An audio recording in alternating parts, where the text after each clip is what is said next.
Binalikan ko lang yung love life. So ngayon, may mga nagpaparamdam na ba dito sa showbiz? Wala po. Wala naman. Charot, susera ka.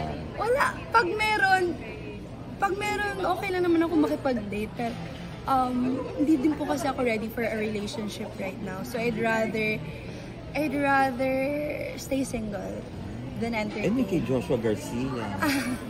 Minessage ka niya.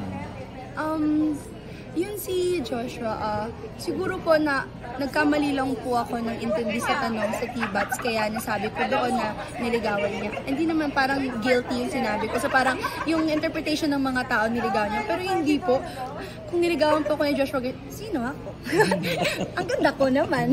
hindi naman. Parang message lang po yun. Siguro lasing lang siya noon or nagkamali lang siya doon. Hindi po talaga. Kasi I know, hindi po yung darating sa very serious na. Ano ba yung message? Ano yung message sa'yo? Di ba DM? Compliment. DM, It's a diba? compliment. It's a compliment. Oh, hindi ba siguro siya lasing? Maganda ka, no? Pero respect ko na lang din po sa relationship na meron.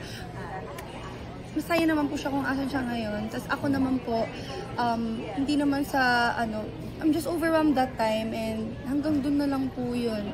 Kasi siguro single din ako, single siya noon. So kaya siguro nangyari. Single siya, no? Kailan ba nangyari to?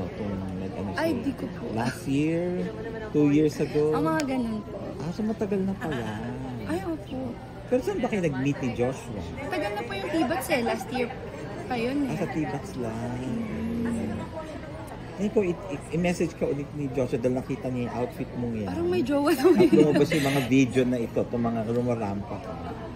Alam niyo po, kung may mag-message siya po sa akin, ako, reply ko naman. Pero si Joshua po, kung mag-message siya sa akin, ako, replyin ko na siguro siya.